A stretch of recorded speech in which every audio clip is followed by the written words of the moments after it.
Ya, baik. Bismillahirrahmanirrahim. Assalamualaikum warahmatullahi wabarakatuh. Perkenalkan, nama saya Andi Moriski Maulana dengan NIM 2101122 dari kelas Teknik Perminyakan D 2021. Di sini saya akan mempresentasikan paper tugas mekanika fluida dengan judul A Review and Application of Computational Fluid Dynamics. Baik, kita masuk di introduction atau pengenalan. Computational Fluid Dynamics atau CFD mapan sebagai alat pilihan untuk memecahkan masalah yang melibatkan satu atau lebih dari fenomena berikut: aliran fluida, perpindahan panas, perpindahan massa, dan reaksi kimia. Karya ini mengulas fitur yang menonjol serta aplikasi praktis dari teknik CFD yang dilakukan lebih dari 50 tahun terakhir di berbagai bagian yang terkait dengan industri, dengan tujuan bagaimana di mana penerapannya. Disimpulkan bahwa CFD menghadirkan sejumlah peluang dalam analisis bagian industri. Dan ruang lingkup peluang ini akan semakin berkembang karena sumber daya perangkat keras dan perangkat lunak komputasi menjadi lebih maju.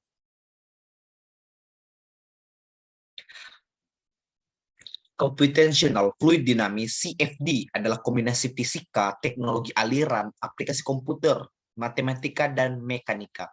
Ini adalah sekelompok teknik yang ditujukan untuk memecahkan persamaan Navier-Stokes, atau tepatnya persamaan Reynolds, Navier-Stokes dalam banyak kasus, sehingga memenuhi kekekalan massa, momentum, dan energi untuk memprediksi perilaku sistem fluida.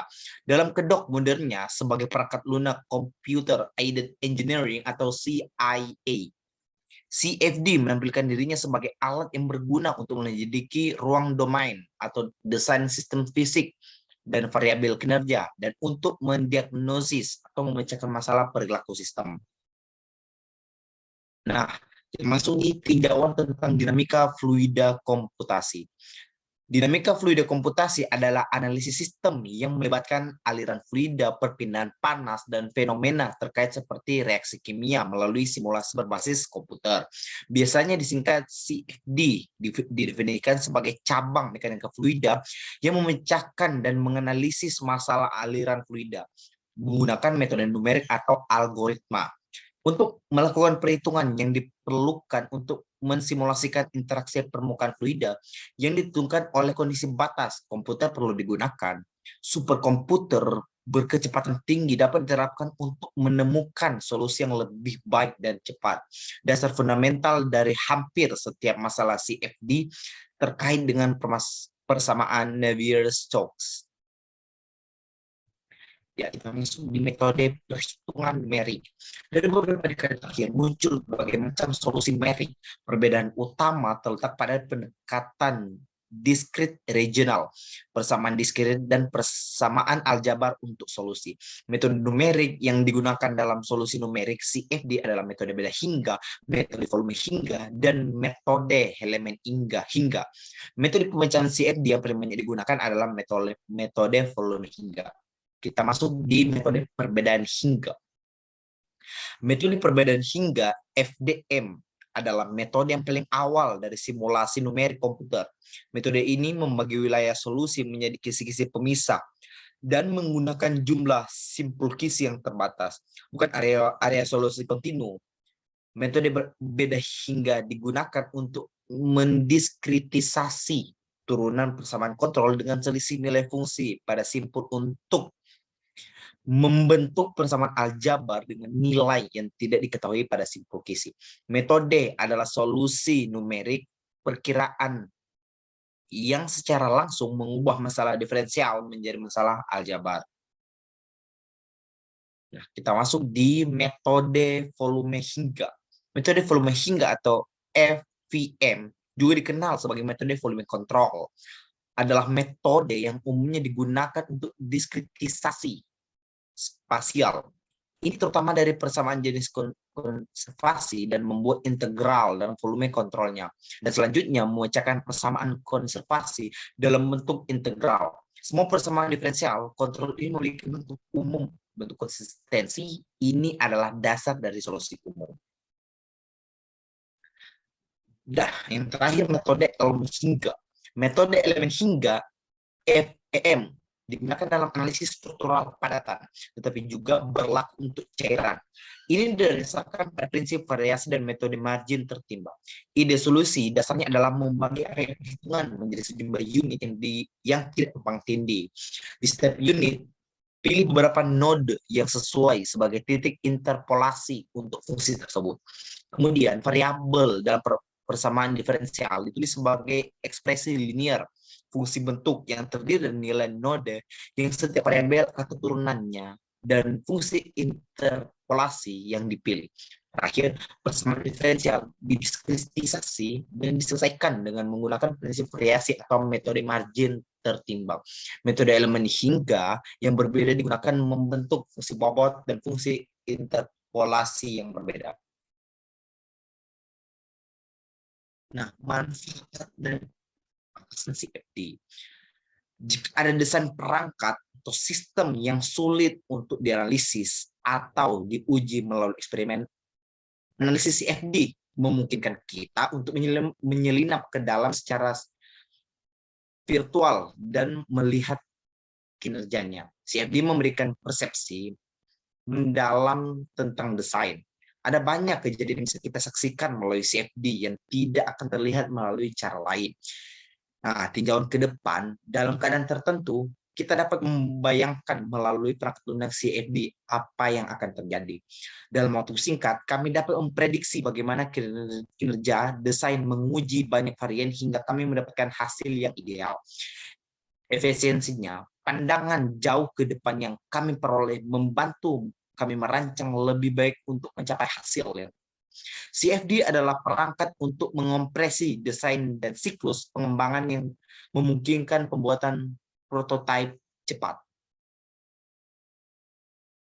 Nah, hasil dan pembahasan. Dinamika fluida komputasi menyajikan berbagai jenis hasil. Dalam makalah ini, hasil perhatian difokuskan terutama pada sudut diffuser. Sudut diffuser diubah dan geometri lainnya dijaga konstan. Sudut diffuser berbeda yang diambil adalah 5 derajat, 10 derajat, 16 derajat, 20 derajat, dan 22 derajat. Efek diffuser yaitu penurunan kecepatan dan peningkatan tekanan statis diperhitungkan dan karenanya sudut diffuser dipilih.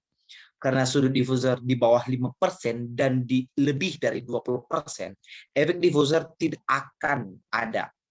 Kontur tekanan, kontur kecepatan, energi kinetik turbulen kontur, garis arus, dan vektor kecepatan dipresentasikan pada bidang berbeda yang dibuat seperti contoh gambar di bawah ini. Lanjut, nah, hal tersebut menunjukkan plot tekanan versus sudut diffuser. Tekanan yang diperoleh selama analisis untuk sudut diffuser yang berbeda di plot. Karena secara bertahap meningkat untuk setiap perubahan sudut diffuser. Dari sudut diffuser 5 derajat ke sudut diffuser 22 derajat, tekanan meningkat. Peningkatan bertahap ini dapat dilihat pada grafik yang diplot. Karena resirkulasi, aliran, dan pemisahan lapisan batasan, gradien tekanan meningkat sementara kecepatan fluida menurun. Teknik lingkungan sudut diffuser berbeda yang diambil adalah 5 derajat, 10 derajat, 16 derajat, dan 20 derajat, dan 22 derajat. Efek diffuser yaitu penurunan kecepatan dan peningkatan tekanan statis ditentukan karenanya sudut diffuser dipilih. Pemisahan lapisan batas terjadi karena aliran di dekat dinding atau tepi bersirkulasi ulang atau berbalik dalam diffuser. Nah, gambar di bawah ini menunjukkan plot kecepatan versus sudut diffuser. Kecepatan yang diperoleh selama analisis untuk sudut diffuser yang berbeda di plot. Dari sudut 5 derajat sampai 16 derajat, kecepatannya menurun. Dari 16 derajat ke 22 derajat, kecepatannya terus meningkat.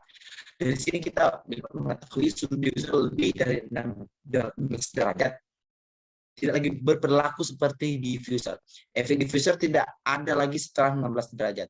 Karena pemisah batas gradien kecepatan berkurang atau terkadang menjadi gradien kecepatan negatif.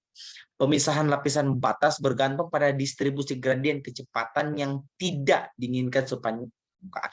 Karena resirkulasi aliran kecepatan diffuser berkurang.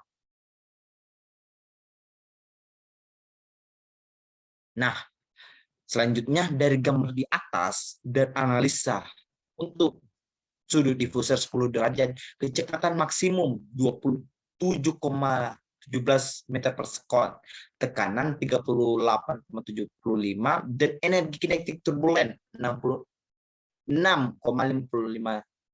kg joule per kilogram. Demikian pula analisis telah dilakukan sudut diffuser yang berbeda. Streamlines dan vektor juga diwakili untuk semua sudut diffuser. Karena resirkulasi aliran dan pemisahan lapisan batas, gradien kecepatan fluida berkurang karena meningkat di diffuser. Ya, kesimpulannya, computational fluid dinamis CFD sudah semakin penting di industri. Tinjauan singkat dan ringkas tentang kontribusi yang dibuat oleh para peneliti sebelumnya di bidang CFD juga disajikan. Namun, hasil simulasi harus divalidasi dengan eksperimen karena CFD menggunakan banyak model perkiraan serta beberapa asumsi. Meskipun masih ada beberapa kendala seperti ketidakmampuan dalam simulasi yang akurat dari masalah 3D besar pada komputer terjangkau, khususnya pada pabrik canggih berskala besar, tren penerapan CFD secara luas dalam industri pengolahan akan terus berlanjut di abad ke-21. Beberapa peneliti menunjukkan bahwa peningkatan perkembangan dinamika fluida komputasi dalam beberapa tahun terakhir telah membuka kemungkinan biaya rendah. 143 telah ada bertumbuh yang cukup besar dalam pengembangan dan penerapan CFD baru-baru ini di bidang pengeringan, sterilisasi, pencampuran, dan pendinginan. Ya, mungkin sekian dari saya untuk presentasi. Kurang dan lebihnya saya mohon maaf sebesar-besarnya. Ketika ada salah kata atau salah penjelasan dalam presentasi ini, saya mohon maaf sebesar-besarnya. Demikian dari saya, terima kasih. Saya Rizky Maulana. Assalamualaikum warahmatullahi wabarakatuh. Shalom dan terima kasih.